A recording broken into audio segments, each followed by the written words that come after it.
داشتم از اون پایین می اومدم، یعنی اگر کربلای قربون نبود بابا نبود، یعنی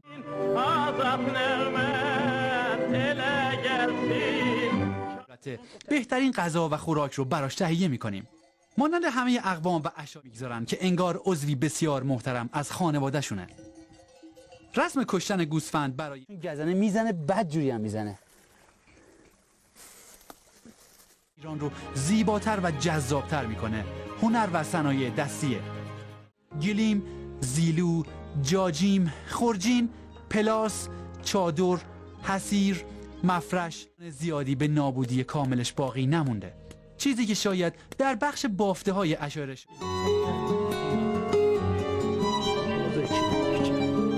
فشار آوردن بر روی نمد یکی از این ذکرها رو بیان میکنه. نمدمال نقش ها رو به طور سلام دوستان، امیدوارم حالتون خوب باشه، هیچ گونه مشکلی هم داخل زندگی نداشته باشید. قبل از هر چیزی من یک معذرت‌خواهی بزرگ به شما دوستان بینندگان عزیز بدهکار هستم و ازتون واقعا معذرت میخوام و امیدوارم که من رو ببخشید. شاید ناخواسته رفتار رو نشون دادم که شما دوستان رو ناراحت کرده و انتظاری که از من داشتین رو برآورده نکردم و واقعا ازتون معذرت میخوام. من این شهامت و شجاعت رو دارم که اشتباهات خودم رو بپذیرم و برای اونها بهونه‌ای نیاورم. من خودم حالا مشکلات بسیار بزرگی داخل زندگیم هستش و باید خودم رو در اولویت قرار بدم، نه اینکه به دیگران کمک کنم و برای اشخاص دیگه حالا در یوتیوب کانالی راه اندازی کنم. امیدوارم که بنده رو ببخشید و مثل گذشته از من حمایت کنید. من واقعا قصدم از راه اندازی کانال واسه دیگران درآمدزایی واسه خودم نیست و خواستم از این طریق یک کمکی کنم. حتی اگر متوجه شده باشین تعدادی اسم کانال رو از من پرسیدن، ولی من چیزی نگفتم که دیگران فکر نکنن من کانال رو برای خودم و درآمد بیشتر راه اندازی کردم. و به هر حال دوباره ازتون معذرت خواهی میکنم. این چه در مورد کانال پرن اورجینال از من سوالاتی پرسیدین که چرا دوباره فعالیتشون متوقف شده. خب متاسفانه یک مشکل جزئی واسهشون پیش اومده که فکر کنم حالا فردا که میشه 10 ژوئن مجددا شروع به فعالیت میکنن و شاید الان که دارین این فیلم رو مشاهده میکنید ویدیوی در کانال پرن اورجینال آپلود شده باشه. میخوام قبل از هر چیزی از چند تا کانال اشایری حالا تشکر کنم، چون باعث آزاد شدن یک جوان از زندان شدن. مبلغ بدهکاری این جوان حدود 4 میلیارد تومان بود که به پول ایران واقعا زیاده و اگر بخوایم به دلار حسابش کنیم 4 میلیارد تومان تقریبا میشه 48,000 درسته؟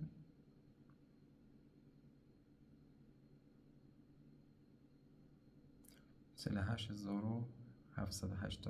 میشه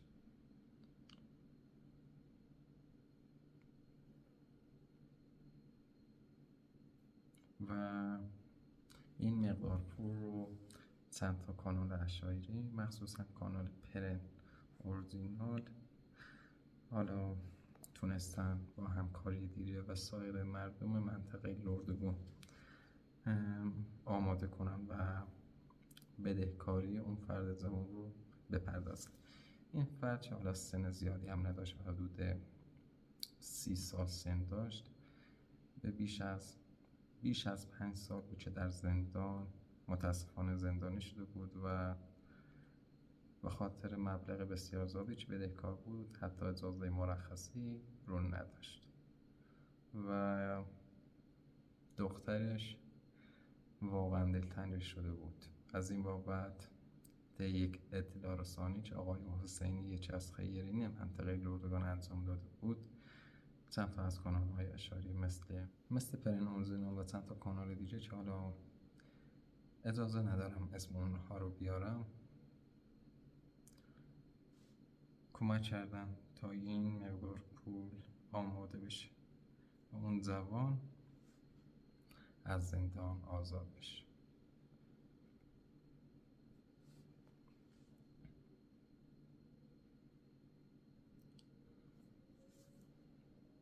خب شاید سوالی که خیلی ها از من پرسیدن در مورد بیماری من که چه موقع واسه عمل جراحی میرم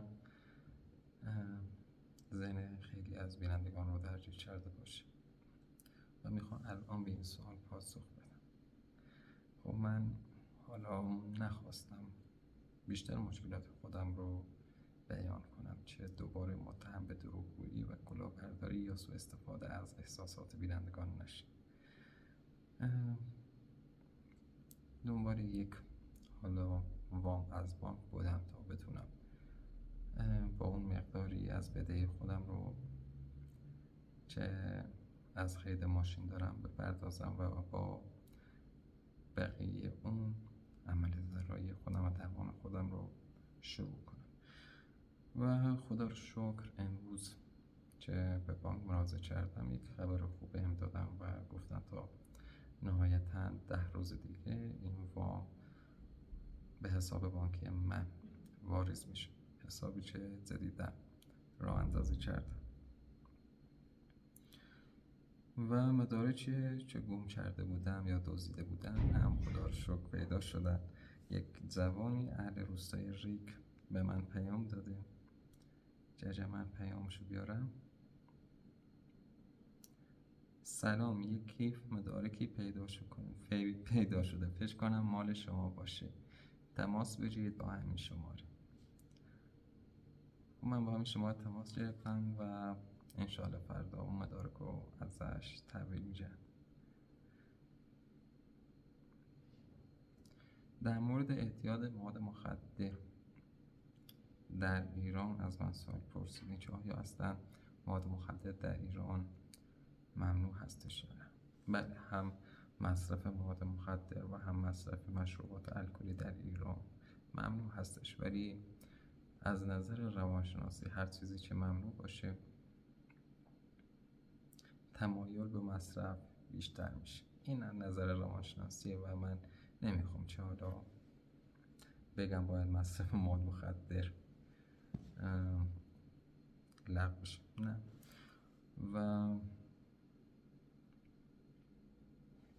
ولی خب متاسفانه در ایران این جوان‌ها به خاطر همین شرایط بد اقتصادی و تورم روزافزون به سمت مواد مخدر متاسفانه مواد صنعتی کشیده میشن. قبلا حتی اگر یه نفر قلیون داخل ایران میکشید میگفتن طرف معتاده، ولی حالا این آرزو رو دارن که طرفشون تریاک مصرف کنه ولی به سمت مواد صنعتی مثل شیشه، مثل حالا سورچه یا غیره نره.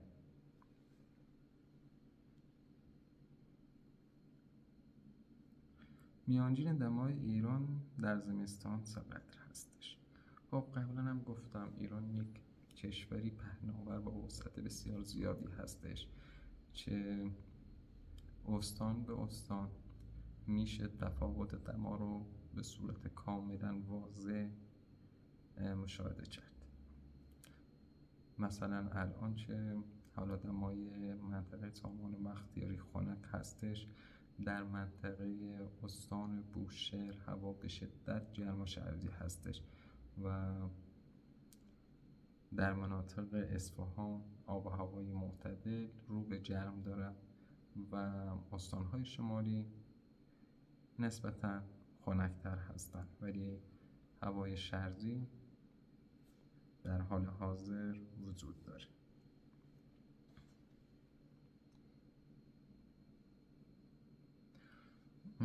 لطفاً ببخشید، آیا می توانید در ابتدای ویدیوهای خود از کلماتی متفاوت استفاده کنید؟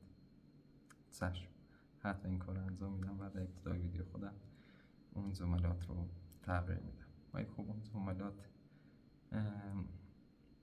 آرزوی من واسه این که شما میشه خوشحال باشید. ولی چشم. آیا مردم ایران در ایران می توانند کانال شما و افراد دیگر را مشاهده کنند؟ این سوال بسیار جالبی هستش و اگه اجازه بدین به صورت مفصل در ویدیو فردا پاسخ بدم اگر ناراحت نمیشید.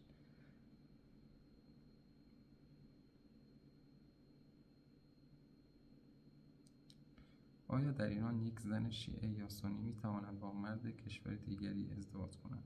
بله، میتونه.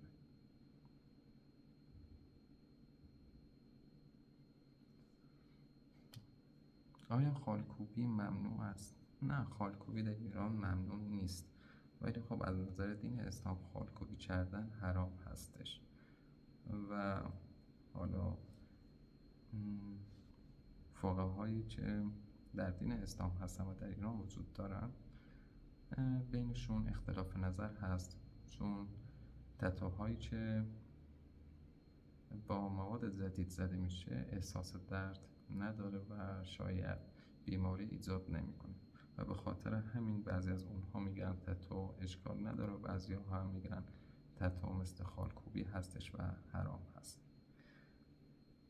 ولی خب کسانی که میخوان کار دولتی داشته باشن مثل معلمی اجازه ندارن خالکوبی یا تتویی روی دست یا بدن خودشون داشته باشن و حتی من وقتی برای مصاحبه واسه شغل معلمی رفته بودم پیرهنم رو در آوردم تا ببینن خالکوبی چیزی دارم یا نه و اگر خالکوبی حتی اگر کوچیکم باشه اون موقع داشته بودم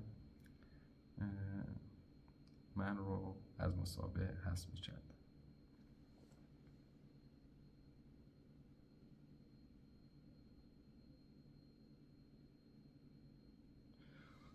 یک سوال از امران: آیا این درست است که مسئولان ممنوعیت راه رفتن سعی در اماکن عمومی را تمدید کرده‌اند؟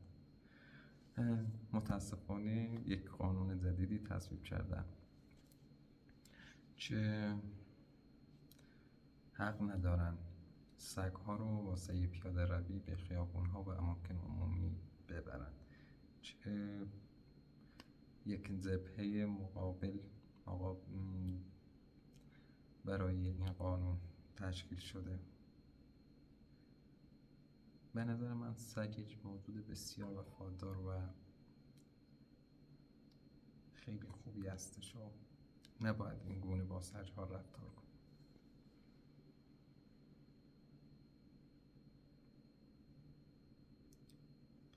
من دیدم چگونه عروسی را جشن می‌گیرند، من دیدم که آنها چه می‌خورند، اما من هرگز ندیدم که آنها چه می‌نوشند.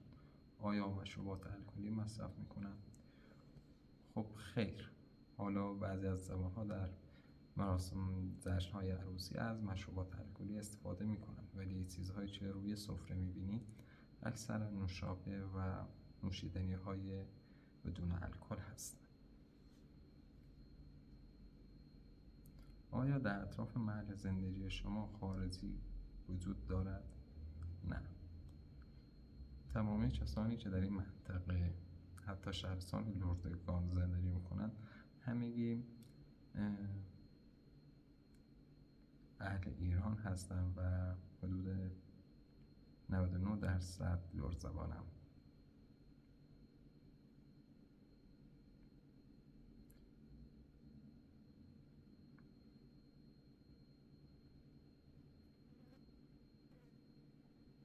یه چیزی رو هم تازه فهمیدم، این که چند کانال یوتیوب تازگی راه اندازی شده و فقط دارن در مورد من نظر میدن و تولید محتوا میکنن و به این نتیجه رسیدم که واقعا دارم راه درستی رو در پیش میگیرم، چون وقتی میبینم اکثر مردم مناطقی که در این همزبان من هستن و در همین منطقه زندگی میکنن علیه من دارن فیلم آپلود میکنن در یوتیوب، به این معنی است که راه درست رو در پیش گرفتم.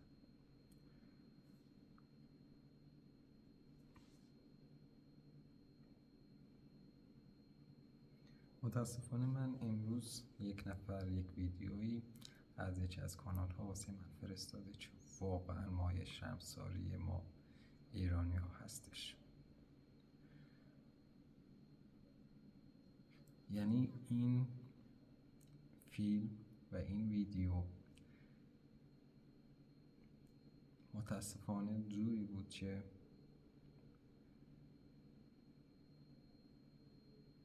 تا چند ساعت سر درد داشتم و نتونستم اون رو حذف کنم. متاسفانه ویدیوها دارن به سمتی کشیده میشن که حرمتی دیگه باقی نمیمونه.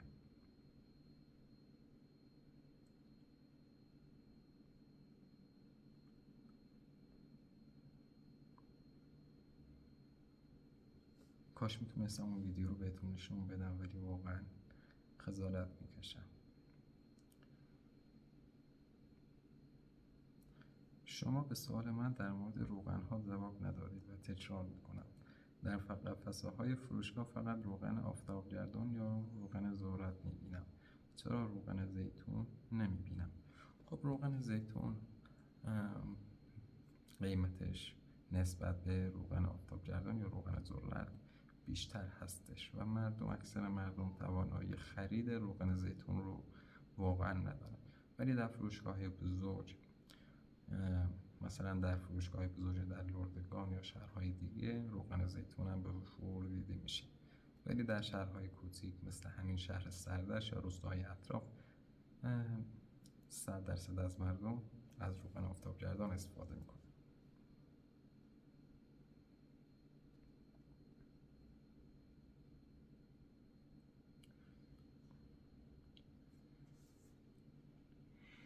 دوست عزیز نوشته با پلیر دعوا کردی و حالا میخوای از طیبه دفاع کنی، چقدر بهت داد؟ من هر کاری بکنم نمیتونم همه این افراد و همه بینندگان رو راضی نگه دارم. از من سوالاتی پرسیده شد که من به اونها پاسخ دادم و الان دارم من رو به رشوه‌جویی متهم میکنم. خب من در ویدیوم راهنماییتون کردم چه کانال طیبه جعلی هستش یا واقعی هست و هیچ گونه دفاعی از طیبه من نکردم و فقط واقعیت رو به شما دوستان عزیز گفتم. کاش قبل از اینکه دیگران رو قضاوت کنیم مقداری فکر کنیم، مقداری تحقیق کنیم، بعد دیگری رو قضاوت کنیم. خانواده داران را میشناسید؟ بله، خانواده داران رو میشناسم، ولی خب رابطه خوبی با اونها ندارم.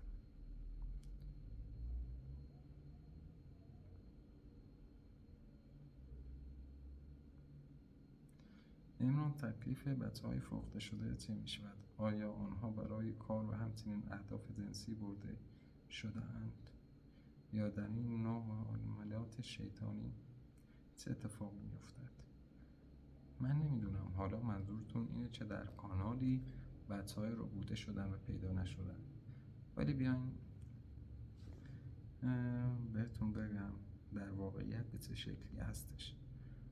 متاسفانه حالا در شهرهای بزرگ مثل شهر تهران چه پایتخت ایران هستش، تعداد بی خانمان ها زیاد هست و این بی خانمان ها مراقبت های لازم رو انجام نمیدن و این باعث میشه بچه های زیادی متولد بشن و این بچه ها حالا به خاطر مصرف مواد مخدر پدر و مادرشون یک زندگی بسیار سختی رو تحمل میکنن و بعضی از اون پدر مادرها بچه هاشون رو میفروشن یا اینکه اون بچه ها از خونه فرار میکنن، از پیش پدر مادرشون فرار میکنن و در حین فرار کردن گیر افرادی میفتن که اونها ولی یک زندگی بهتری رو میدن ولی در واقع نقشه‌های شومی در سر داره.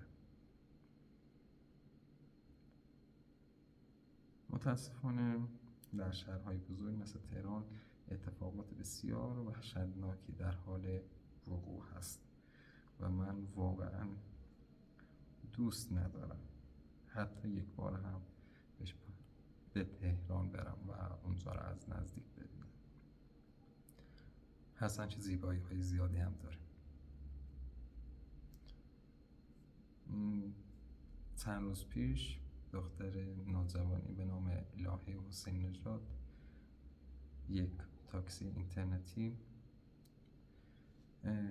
میگیره و متاسفانه حین رفتن به مسیر خونهش توسط راننده تاکسی کشته میشه و بعد از چند روز جسد اون دختر پیدا میشه.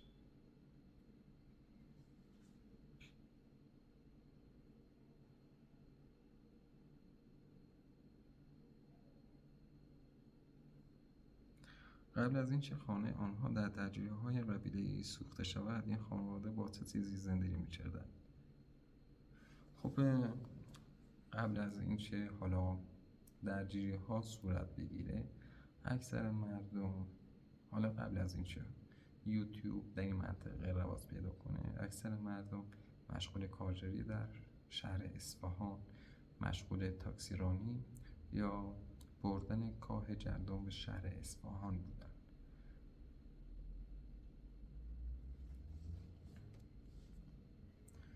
و اینکه اکثر حدود 99% یا بگم 100% بهتری از خانم‌های منطقه سردش خانه‌دار هستن و شغلی رو ندارن که انجام بدن و نانآور خانواده شوهر هستش. یه چیزی رو خواستم بگم یادم رفت.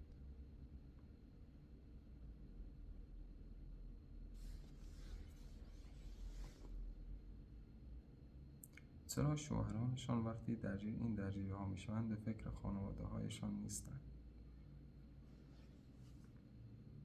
خب متاسفانه دعواها از بین دو نفر ایجاد میشه و بعد از چند ساعت این دعوا افراد بیشتری رو درگیر میکنه و اگر زودتر این دعوا رو حل نکنن باعث کشته شدن چند نفر میشه. چون همه ما فامیل هستیم و متاسفانه یک کلمه‌ای بین مالورها رایج هستش به نام غیرت. میگه من باید طرفداری پسر عمو، برادرم، عمو، داییم رو بکنم تا بیشتر کتش نخوره یا در دعوا پیروز بشه و این نوع طرز تفکر باعث میشه دعواها شدت بیشتری پیدا کنن. دیدم ماشین‌های زیادی آنجا پارک شده بودن. بله منم متوجه شدم که علاوه بر ماشین من حدود 5 یا 6 تا ماشین دیگه در اون منطقه وجود داشت در ویدیوی قبلی و متوجه شدم اون ماشین‌های اپراتور سایر کانال‌ها هستش.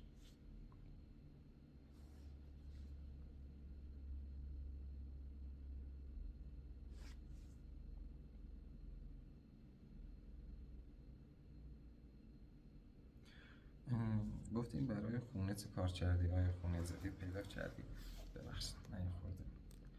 خب من متاسفانه خدا اون خونه واقعا آماده نشده. یعنی یک مشکلی بین من و دوستم پیش اومده که در حال حاضر با هم دیگه قرار هستیم و شاید به همین زودی آشتی کنیم و بعد از اینکه آشتی کردیم و خونه رو به شما دوستان عزیز نشون میدم.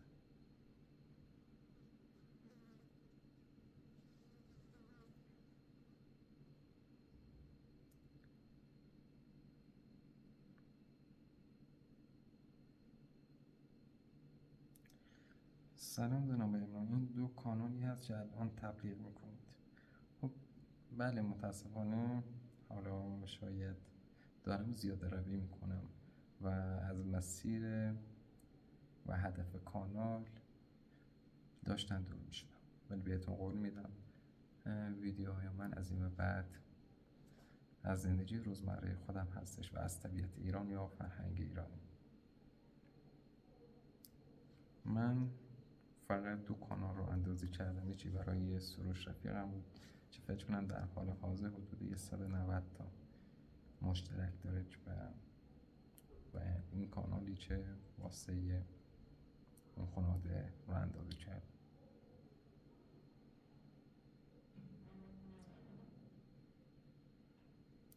من در یک برنامه خبری بین‌المللی دیدم که پوشیدن حجاب در ایران دیگر اجباری نیست، زیرا دختران و زنان به پوشیدن آن ادامه میدن. خب دوستان، واقعا من الان در ایران زندگی میکنم. شاید یک ایران رو در دنیای موازی دیگه اشتباه گرفته باشن. حجاب اختیاری در ایران هنوز تصویب نشده و این خبر رو به صراحت من چیز میکنم.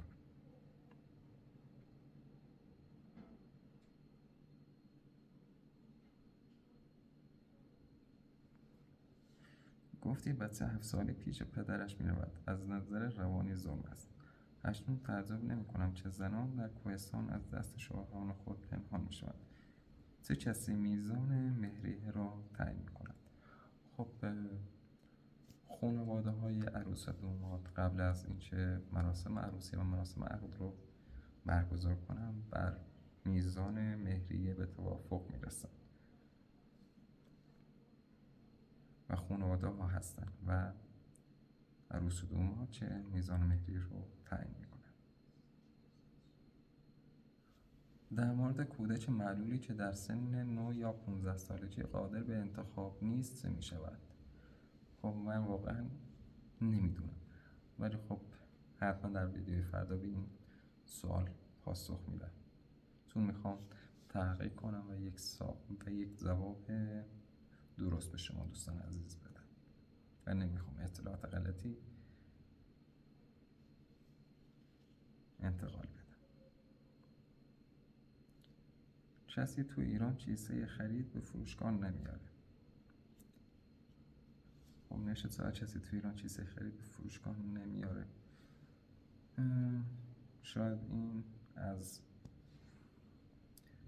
کمبود آموزش هستش و اینکه فروشگاه ها کیسه ها رو پلاستیکی رو به صورت رایگان به مشتریای خودش عرضه میکنه و اگر این کار رو انجام ندن مشتری ها مجبور میشن همراه خودشون حالا کیسه هایی که به طبیعت آسیب نرسوندن رو با خودشون برای خرید به مغازه و فروشگاه ها بیارن.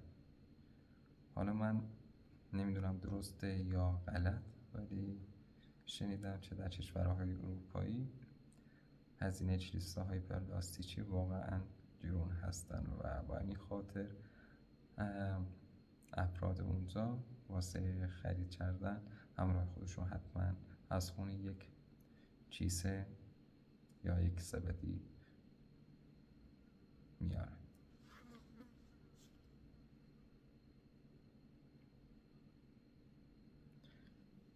عمران از اینکه وقت گذاشتید و قوانین حضانت رو توضیح دادید متشکرم. من یک سوال دارم. وقتی اکثر افراد جامعه شما موافق هستند که مردان حمایت عاطفی عمیق‌تر ارائه می‌کنند و پیوند مادر و فرزند پس از 7 سالگی قوی می‌ماند، چه چیزی مردان را از اصرار برای اصلاح این قانون باز می‌دارد؟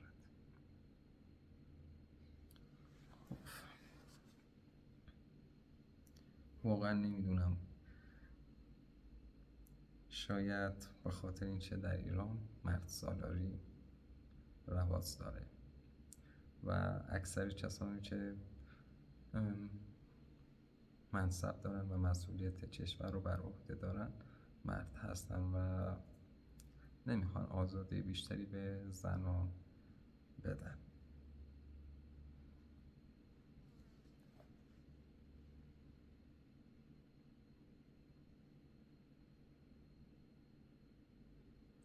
این نگران کننده است که راه حل مشکلات مالی هر کسی اکنون تبدیل به یک کانال یوتیوب شده است. خب بله، درست میفرمایید و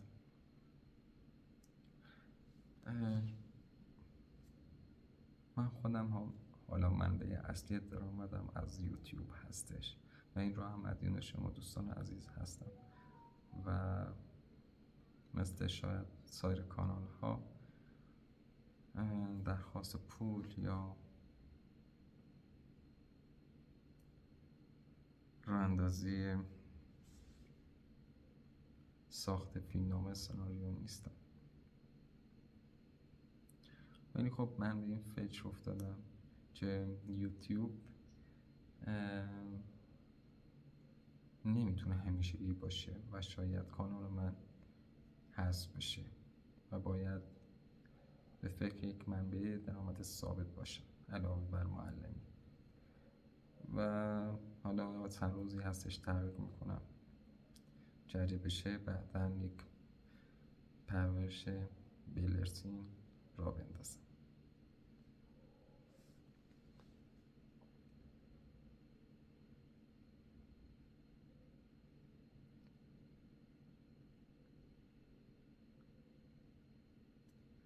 حالا این کلیپی هستی که واسه من فرستادم، همون کلیپی که گفتم و در گوشی موبایلم ذخیره شده.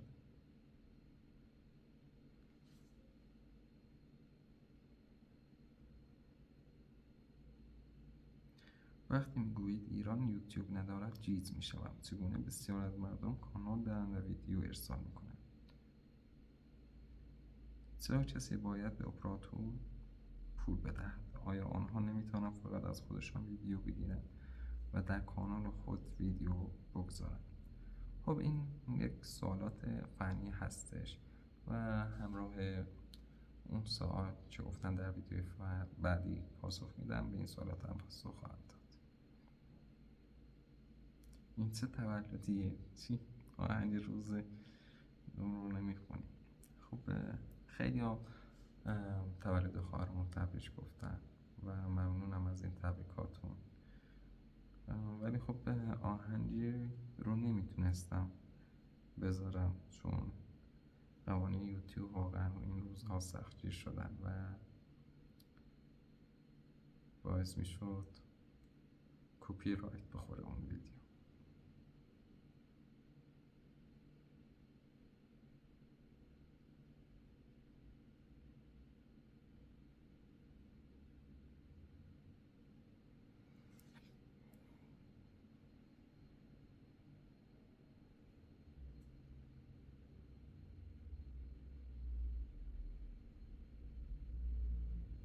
یک ماه است که کانال شما را دیدم.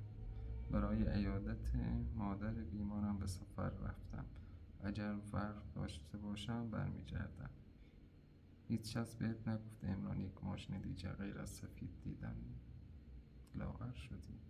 خب امیدوارم که حال مادرتون به همین زودی خوب بشه و یک زندگی شادی رو با هم داشته باشید.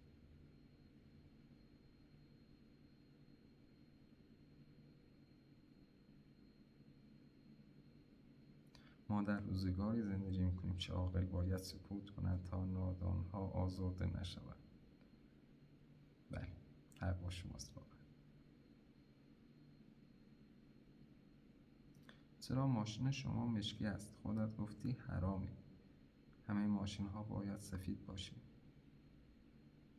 اگر مشکی باشد شما را وادار میکنند دوباره آن را رنج کنید. خیر، من تا به حال همچین صحبتی رو انجام ندادم.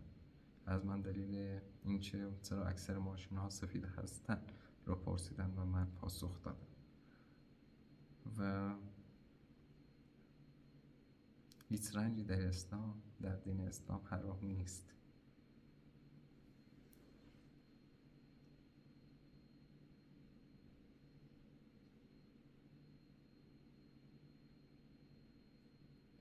خانم ها سرشان حجاب است، اما در تمام کانال هایی که من میبینم موهای خانم ها رو میبینید، پس من متوجه نمیشوم. شما نمیتوانید موهای خود را نشان دهید، فقط اجازه میدهید نیمی از موهای خود را نشان دهید. چرا من از زنان مسلمانان پیروی میکنم و آنها حجاب کاملا متفاوتی دارند، نمیگذارند موهایشان نمایان شود؟ چرا زنان ایرانی اجازه میدهند موهایشان نمایان شود؟ فقط یک سوال. خب این بستگی به فرهنگ اون منطقه داره. مثلا در فرهنگ ما لرها و بختیاری ها، زنها مخصوصا قدیمی ها بهش میگن زلف، روسری رو تا اینجا می آوردن و این قسمت رو دو طرف می بستن.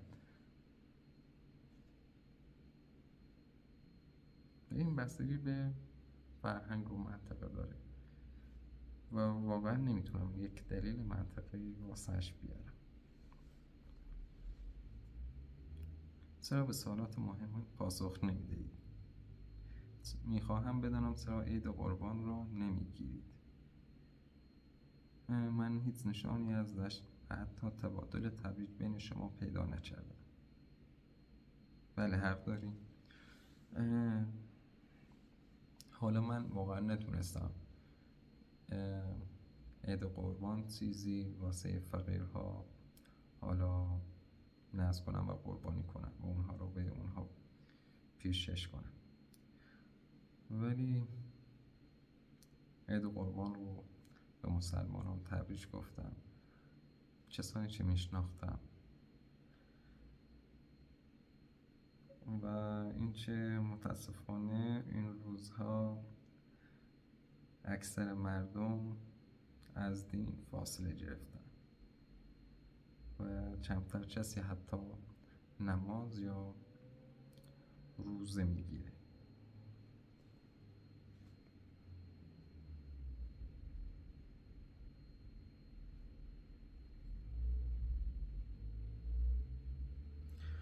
سلام امران، چرا من رو گیج میکنید؟ حدود یکی دو هفته پیش در اسپانیا اعلام شد که ایران دیگر حجاب را اجباری نمی کند. نه، واقعا این گونه نیست.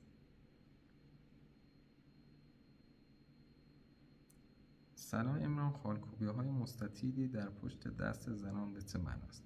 خب معنای خاصی نداره و اکثرا واسه زیبایی خودشون این کار رو انجام دادن.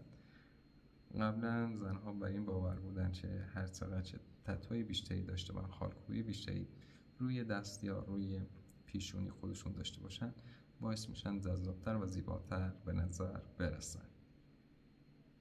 و حتی من پیرزنی رو دیدم که میگفت اینجای من کلا خالکوبی، اینجاش خالکوبی داشت، روی دستاش کلا خالکوبی بود، با اینکه در دین اسلام خالکوبی حرام بود.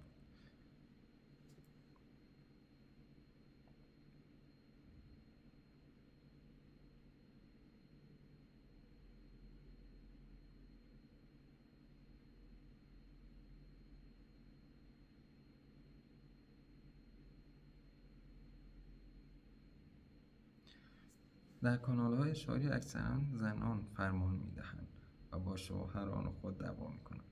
خب ولی خب در واقعیت برعکس این ماجرا هست.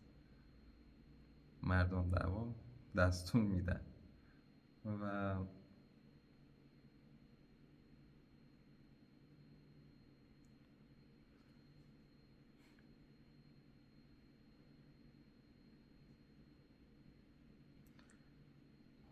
یه چی بگه اسم میوه زرد چنار جیلاسیه. خب میوه‌ای که دیدین در ویدیوی 2 روز پیش هنگام تولد خواهرم اسمش زردآلو هستش و شاید زردآلو در کشور شما به یک شکل و یا رنگ دیگه‌ای باشه. میدونم تو انتخاب آهنگ خیلی سلیقه داری. آهنگ عربی گوش میدی؟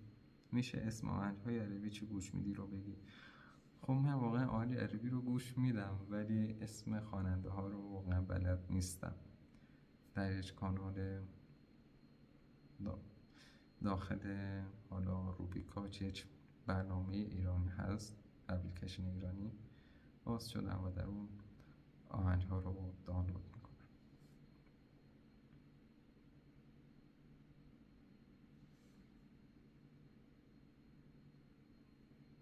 چرا چشمان شما میخندن؟ بعضی از روزا واقعا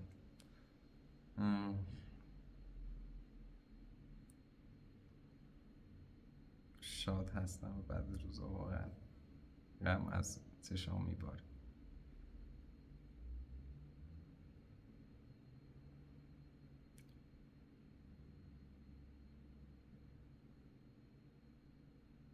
یک سوال دیگه، اینجا دودرا کجاست؟ آیا منطقه جمشیدی است؟ بله، دودرا دقیقا پشت شهر سردشت قرار داره و یک منطقه جمشیدی هستش، چون نسبت به سردشت ارتفاعش نسبت به دریا کمتر هستش و سردشت در ارتفاعات است و اون در دامنه ها. اسم خواهرت چی؟ خب اسم خواهرم مهرنگار هستش.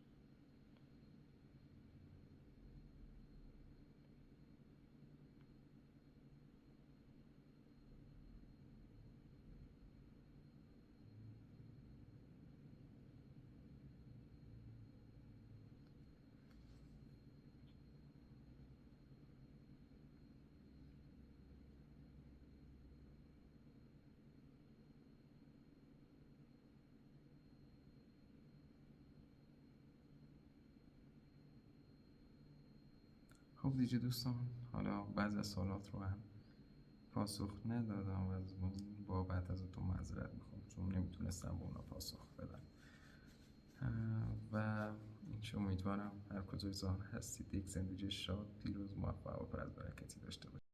مثل همیشه دوستتون دارم و مواظب خودتون باشید. خدا نگهدار.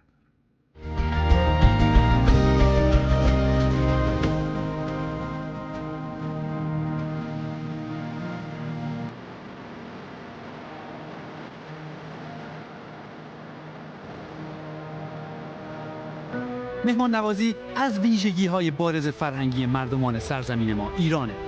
سالهاست در ایران جان سفر می‌کنم و سالهاست که مهمون اقوام مختلف در اقلیم‌های مختلف این سرزمینم و چیزی غیر از مهربانی و مهمون نوازی ندیدم.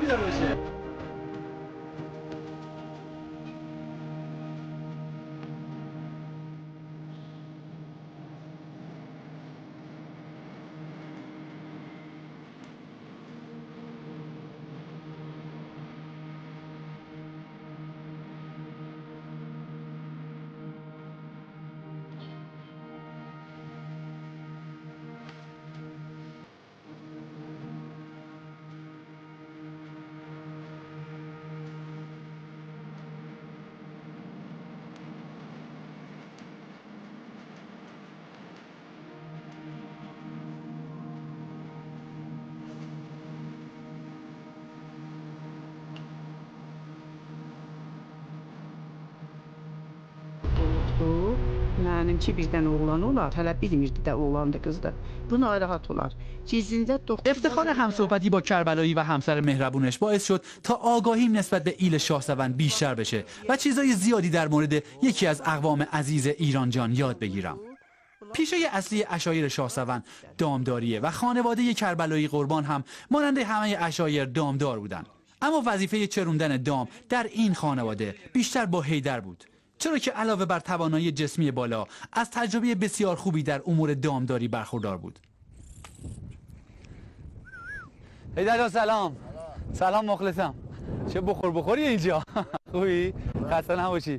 قربونت. خیلی خوابیدم نه؟ حسابی دیگه. کی بلند شدی؟ آبا دلم نیومد بیدارت کنم. اومدیم بیرون. دمت گرم. خسته نباشی. ممنون. داشتم از اون پایین می اومدم، یعنی اگر کربلایی قربون نبود بابا نبود، یعنی سگا پاره پارم کرده بودن. همشون ریختن سرم، دوره برم غریبه ایده بودن. آره. نمیذاشتم بیام، کمکم کرد. سجید جفان به همین میجنی. واقعا همینطوره. آره. خوب شانس آوردی الان.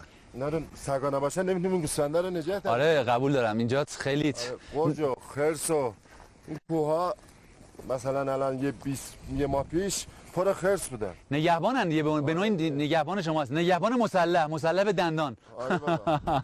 از اسلحه واسمون خوبتره. سگ. یه چیز بگم دیگه. راست میگی. اسلحه رو باید ببینیم ولی سگا هم گوش هم صدا رو میشنون، هم آره حس بویاشون خیلی قویه. جالب اینجاست که نخستین چیزی که بشر روی کره زمین تونست اهلی بکنه بز و گوسفند به اضافه سگ بود. بز و گوسفند رو به خاطر امرار معاشش و به خاطر اینکه از گوشش و از پشمش و مو همینطور و شیرش استفاده بکنه، سگ رو برای نگهبانی و نگهداری از خودش و همینطور حفاظت از دامش انسان تونستش که اهلی بکنه و ازش استفاده بکنه. تا حالا شده که اینجا سگ مثلا به نوعی نجاتتون بده یا اتفاق خاصی بیفته براتون؟ خاطره جالب بگم که مثلا ما گوسفند برده بودیم چرا از نجفانی سگ بگم ما. آره. بعد یه گوسفندمون در حال زایش بود، ما ندیده بودیم، مثل این سنگا پشت سنگ دیگه خوابیده بود که بچهش به دنیا بیاد، ما ندیده بودیم. گوسفند رو آوردیم خونه، اون مون تو کو. یه شب سگو نتونستیم، شب که می‌خواستیم بهشون غذا بدیم نتونستیم پیدا کنیم. سگاتون نبودن؟ آره گفتیم کجا، بعد رفتیم کوه ببینیم اینا کجا موندن. دیدیم یه گوسفند بچه‌ش زایده مواظب بمونن، همه دوره کردن نذارن گرگ بیاد اینو بخوره. گرگ هم اونجا بودش؟ به خاطر گرگ وایساده بود.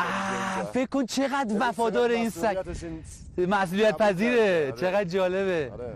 یعنی این موندن که گرگان رو نخورن. گرگان دوره کرده بودنشون. خیلی جالبه ها. چه گرجه نه اینو بخورن. خیلی جالبه. ما تازه بهش نزدیک شدیم، یکی از سگا اومد پیش ما. آخه گفت که ما گوسفند رو نمی‌بینیم، افتاد جلومون که گوسفند اینجاست. چقدر جالبه. آره. خیلی سگ حیوان وفادار و باهوشیه. سگا نباشن اینجا کلا همه چیز به هم میریزه. آره. شلاق آماده کردی برای بره ها؟ اینا همه برن نه؟ اینا همشون برده. همه یه سالن. همه نه یه ساله نیستن. یک سال هم کمتر، 6 ماه 5 ماه. 7 ماه، 6 آها. ماه اینا اینطوری هست.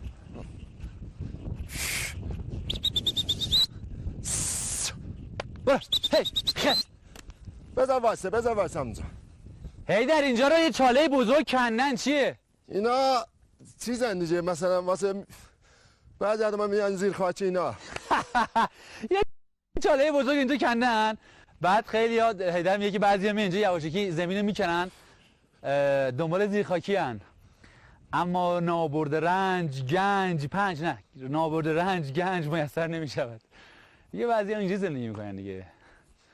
بعضی ها اینجا زندگی میکنن، بعضی ها مثل شما اینقدر زحمت کش. آره دزد فرهنگن دیگه. دقیقاً دزد فرهنگ. ببین چقدر جمله قشنگی گفت دزد فرهنگن اینایی که میان این کارو انجام میدن. سرپناه و چادر و غذای ایل و همچنین زندگی عشایر متکی بر دامشونه. علف برای این مردم کوچرو به منزله زندگیه. در زندگی کوچنشینی زندگی انسان و دام به مرتع وابسته است. در این نوع زندگی از دست رفتن دام باعث از دست رفتن اقتصاد میشه و در واقع مهمترین دلیل کوچ عشایر همین وابستگی به مرتعه. هیدر قدیما این شکلی بود، یعنی چون من شنیدم که کربلایی قربان همش میگفتش که من دیگه خسته شدم دیگه واقعا نمیکشم، میخوام اینا رو بفروشم برم شهر. قدیما اینجوری بود؟ نه بابا قدیما ایلی بود تقریبا، مثلا همه به هم دیگه کمک میکردن. مثلا بدنم که ریش سفید تایفه است میومد میگفت مثلا تایفه سیدش مثلا روز فلان همه کوچ میکنیم، همه می اومدن شتراشون، حتی یکی شتر کم داشت اون شترا رو می آورد به این کمک میکرد. بعد جمعشون میکردن طایفه مثلا از اینجا مثلا 20 کیلومتر کوچ میکردن خب روزانه مثلا از گشلاک تا اینجا 9 کوچینا میافتاد. بله.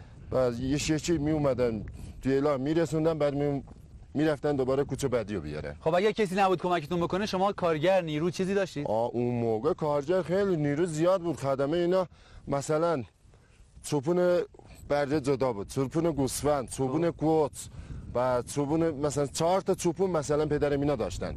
یعنی شما چوپونی نمی‌کردید؟ نه اصلا. پدر مینا مثلا فقط رو گوسفندا یه اسب داشتن، 4 تا اسب نر خوب داشتن. برای 4 تا چوپون؟ برای نه برای خود پدرم. برای پدرتون. و اون هر مثلا اسب سوار میشد مثلا گوسفند اینجا نمیورده، فقط 7 تا ییلاق داشتن.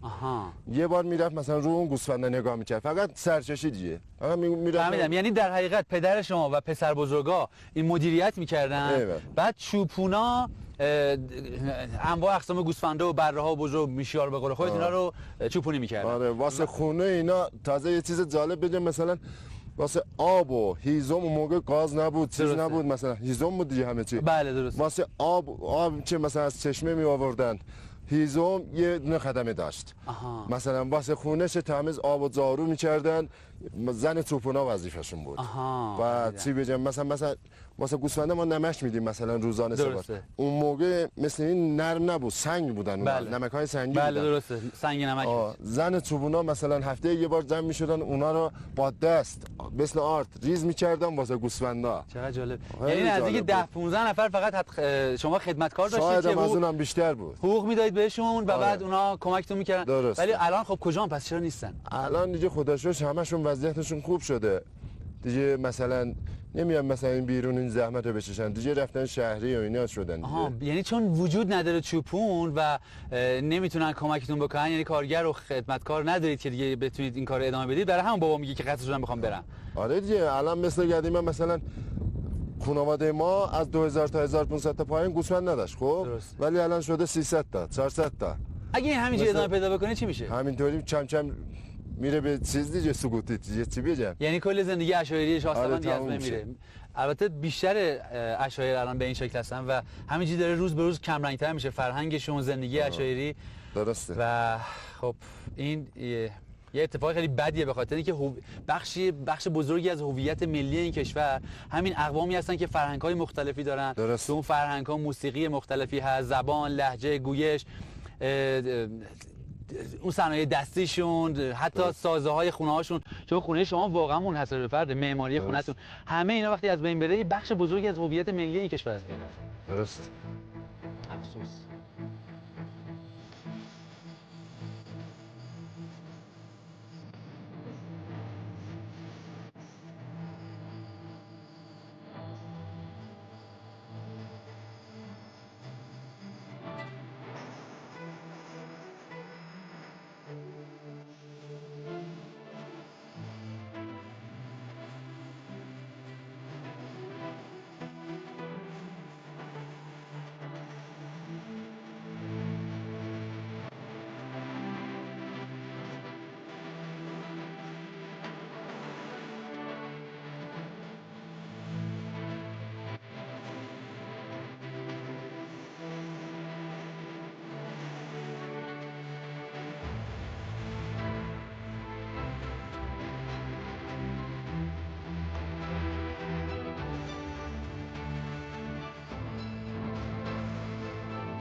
maşının belə dəvəni yatırdıblar, dəvənin dalında. ما ایرانی ها عادت داریم که به مهمان اهمیت و منزلت بدیم و بهترین جای خونه رو در اختیارش بگذاریم و البته بهترین غذا و خوراک رو براش تهیه میکنیم.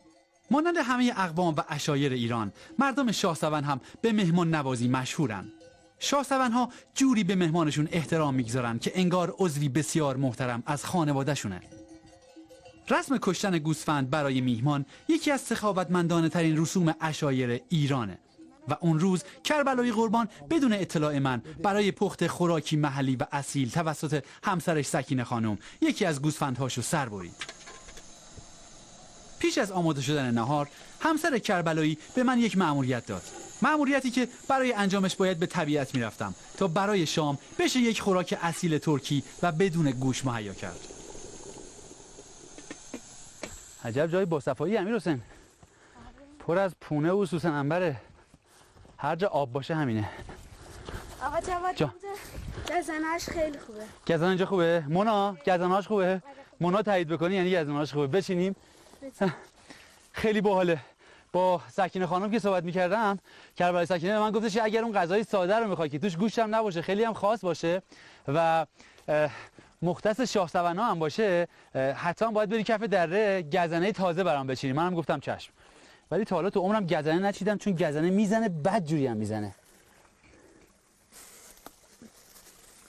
اوه وای وای وای وای آخ زد، بد جوری زد. یعنی آستین کوتاه هم نباید پوشید تو موقع گزنه چیدن.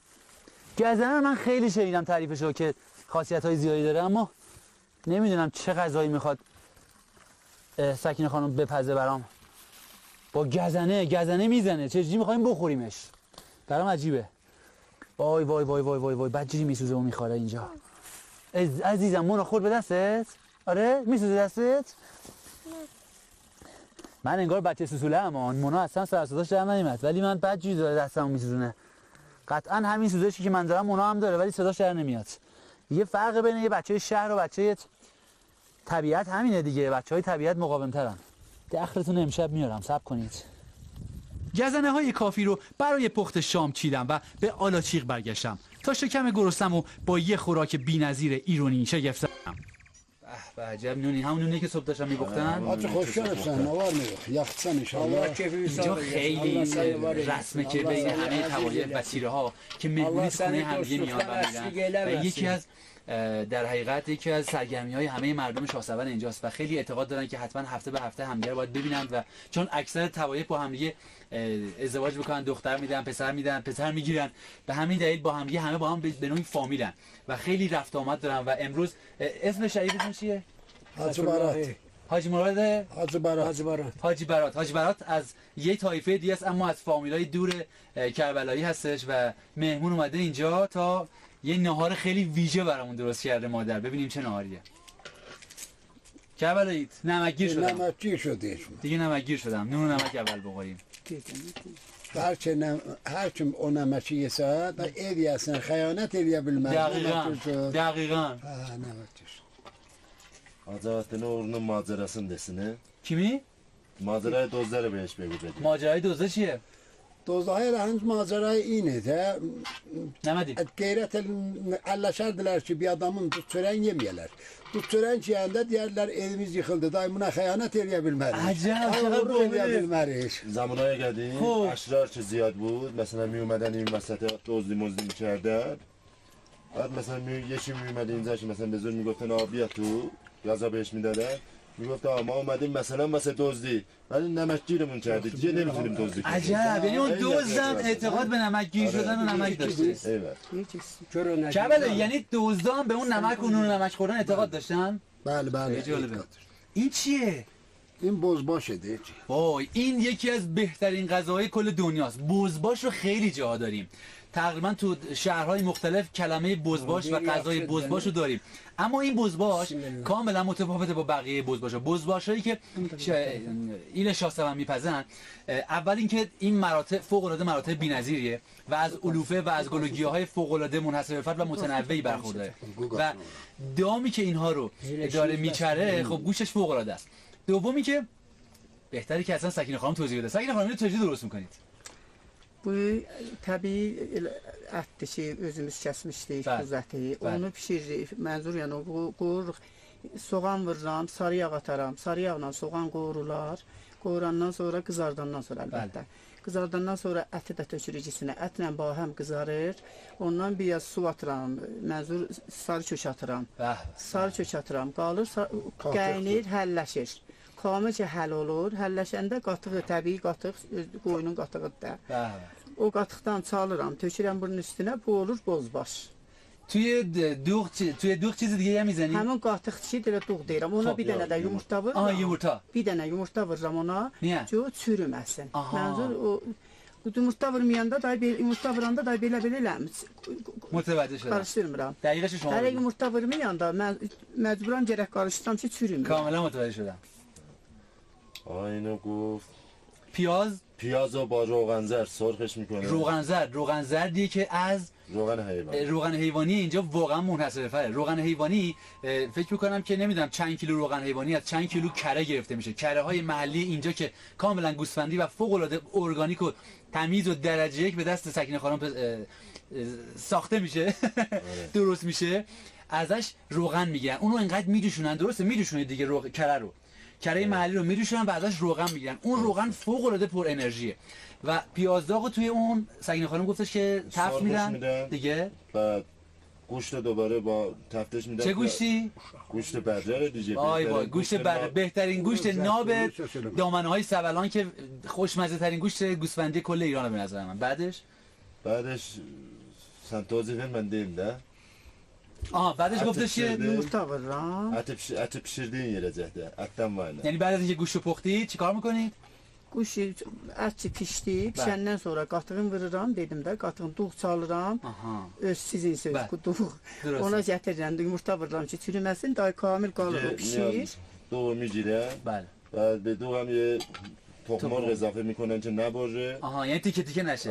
من تو آش دوغ اینو دیدم، بعضی وقتا اونها که خیلی وارد نیستن آش دوغ رگه رگه تیکه تیکه میشه خراب میشه. دوغ نباشه یه تخم‌مرغ میزنن، بعد قاطع گوش میکنن. بعد ملایم با همون ملاقه همش میزنن که جا بیفته. این واقعا فوق العاده است. ببینم عطرش که بی‌نظیره، واقعا فوق العاده است. ببینم چه جوریه. میتونم بخورم از این؟ اصلا من تا حالا آب گوشت به این رنگی ندیده بودم. انگار یه دوغ غلیظه که زردچوبه و پر از روغن زرده و توش پر از گوشت. بسم الله. بویروز. اول شما بفرمایید. نمیشه آخه، اول شما بفرمایید. بویروز. بسم الله. من تا حالا همچین غذایی هیچ جایی نخوردم. فوق العاده خوشمزه است. و سوال اینجاست، چرا یه همچین غذایی تا حالا ثبت ملی نشده؟ بسم الله. این شاهسواره دیگه. خیلی پر انرژیه. این همینا رو میخواید میرید 8 ساعت 9 ساعت توی کوه دنبال گله گفتی الان تو ارتفاع چند متری بودی؟ 3050 متری دقیقاً. همین میخواید چه جلوش دووم بیاری. واقعا فوق العاده خوشمزه است. Çok sağ ol. Allah razı olsun. Hoşçakal. Anacan.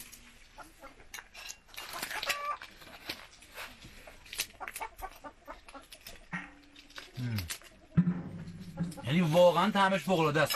کاملا منحصر به فرده و تا حالا همچین طعمی رو من هیچ جایی نچشیده بودم.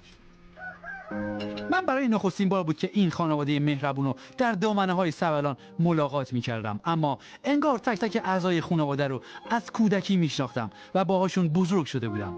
چرا که برخورد این عشایر شاهسوند با من، با اینکه منو اصلا نمی‌شناختن، به قدری خوب و پرمهر بود که خودم رو بخشی از این خانواده می‌دونستم. درست مانند عشایری که در نقاط مختلف ایران با زبان‌ها و فرهنگ‌های متفاوت دیدم. استفاده از خوراک محلی هر استان از ایران جان برای من یکی از بهترین جاذبه‌های سفره و من با خوردن بزباش لذیذی که سکینه خانم عزیز و هنرمند برای خانواده پخته بود نمکگیر شدم. اما در حقیقت من پیش از خوردن این خوراک با نمک با ارزش کمیاب مهمون نوازی این خانواده نمکگیر شده بودم و خودم رو برای لحظه‌های زیبا و پر عشقی که برای من ساخته بودن مدیونشون می‌دونستم. آیران دوغ آیران. آیران با دوغ فرق درسته؟ چه فرقی؟ آیران دوغ کره است، کره رو در میاریم از ماست بهش میگیم آیران. یعنی دوغ همون ماست که آبادی می‌کنن. تفاوت بین آیران و دوغ اینجا میشه. دارن کوک می‌زنیم. پس از خوردن اون ناهار دلچسب و کمی استراحت، چیزی جز پیاده روی در طبیعت اطراف یورد برام جذاب نبود. طبیعتی که با وجود عشایر شاهسوند و فعالیت‌های منحصر به فردشون بخشی زیبا از هویت ملی کشورمون رو تشکیل میده. یکی از چیزهایی که زندگی عشایر ایران رو زیباتر و جذابتر میکنه، هنر و صنایع دستیه.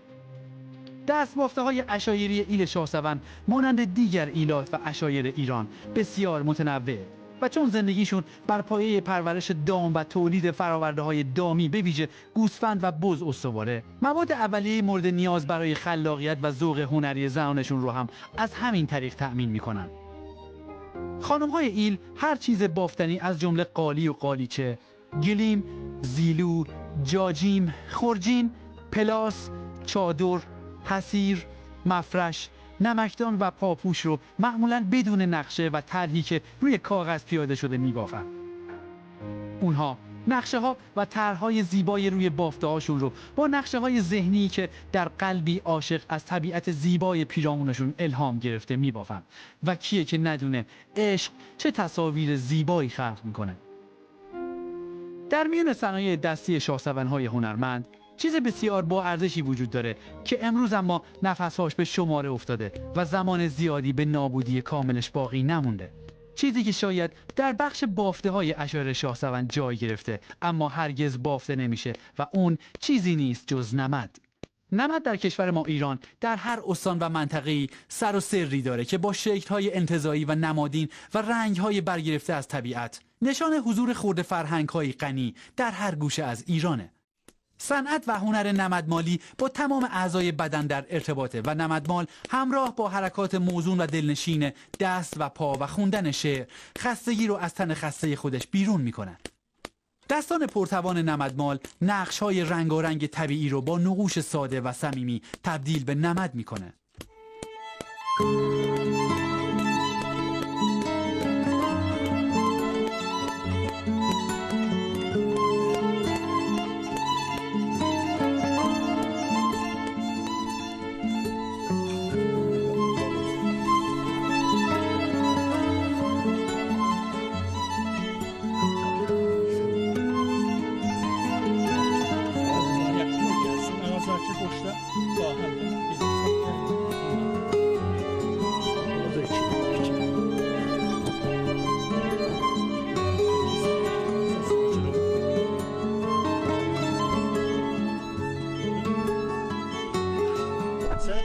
Su ver mənə. Allahın adı ilə başlayırıq. İnşallah sənə bir qəliblər səpəcəyəm ki, öz göylündən keçsən. Ümid Allah'a da inşallah şadlığa, toya qismət olar ki, toy başlarsınız inşallah. İnşallah həmçinin baxın. Bismillahirrahmanirrahim. Allah'a dua.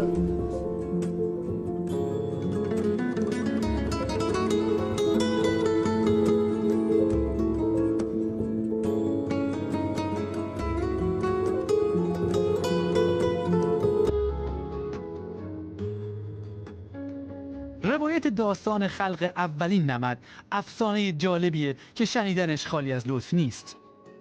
گفته میشه پسر حضرت سلیمان چوپانی بود که میخواست از پشم گوسفندش برای بافتن پارچه ها استفاده کنه. پس از اون که چندین بار در این آرزو ناکام شد، دست از تلاش برداشت و از روی ناامیدی به پشم مشت محکمی کوبید و اشک اندوه بر اون ریخت. اشکها به درون الیاف پشم راه یافت و اونها رو به هم چسبوند. در همون حال پسر حضرت سلیمان دریافت که از خیسوندن و مالیدن پشم پارچه‌ای براش ساخته شده و بدین سان نخستین نمد ساخته شد و یاد پسر حضرت سلیمان تا این زمان در بین نمدمالان زنده موند.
حالا صبر بده. Yaxşı çağırışın qoyacaq. Ay elay oba ağalıq eləyin gəlin adama 5-10 təpif verən axşam bıçağı. Allah sizə səlamət eləsin. Ya Allah. Ay elay oba gəlin başda dolanım. سلام سلام Salam salam. ماشاءالله Selamet. این چیه؟ İn məndə. Nəmət. نمد میزنی؟ آره. من فکر کردم نمد اینجا منسوخ شده Nə, təqribən در حال منسوخ شدنه. ولی شما حفظش Allah کردید ya Allah gəl gəl. ما هستیم که حفظش کردیم. باریکلا اسم شما چیه؟ امام علی خدایی آذر. استاد امام علی خدای آذر خدا حفظتون کنه فرزند سلام میرزا علی سلام خدایی خسته آذر. نباشید حال شما چطوره خسته نباشید حال شما چطوره خسته نباشید خسته نباشید مرسی سلامت باشید کمکی از دست ما برمیاد در خدمتیم سلامت باشید. سلامت باشید راحت باشید مزاحمتون نمیشه بفرمایید Ya Allah. Allah kömək eləsin. Allah. Ya Allah.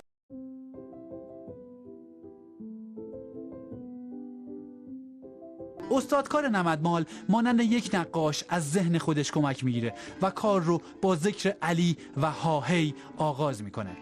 به این صورت که با هر بار فشار آوردن بر روی نمد یکی از این ذکرها رو بیان میکنه. نمدمال نقش‌ها رو به طور ذهنی و از گنجینه نقوش سنتی که از نیاکان به یاد سپرده ایجاد میکنه. هر منطقه با نقوش خاص خودش شناخته میشه. نمدمال به الگویی مراجعه نمیکنه و برای ایجاد نقوش از وسیله‌ای برای اندازه‌گیری استفاده نمیکنه. در میون آثار هنری فرهنگ‌های مختلف در سراسر ایران، صنایع دستی یکی از فاخرترین هاست که جلوه‌ای از هنرهای قومی و ملی رو نمایان میکنه. هویت هر کشوری رو میشه در لابلای فرهنگ و تاریخ اون تمدن یافت و این هویت بخشی از داستان، ارتباطات هنر و تمدن انسانها رو بیان میکنه. ایجاد ظرفیت اشتغال در حوزه صنایع دستی و میزان سرمایه گذاری برای اشتغال در این صنعت که با ارقام پایین امکان پذیره، یکی از راه‌های رونق صنایع دستیه. فرهنگسازی در راستای ترویج استفاده از صنایع دستی به کمک رسانه‌ها امکان پذیره و دانشگاه‌ها و مراکز علمی هم میتونن در این زمینه و در راستای طرح‌های نوین تأثیرگذار باشن. اما شوربختانه به دلیل نبود حمایت از این هنر اصیل در استان اردبیل، نمدها نفس‌های آخر رو میکشن و این صنعت رو به نابودیه.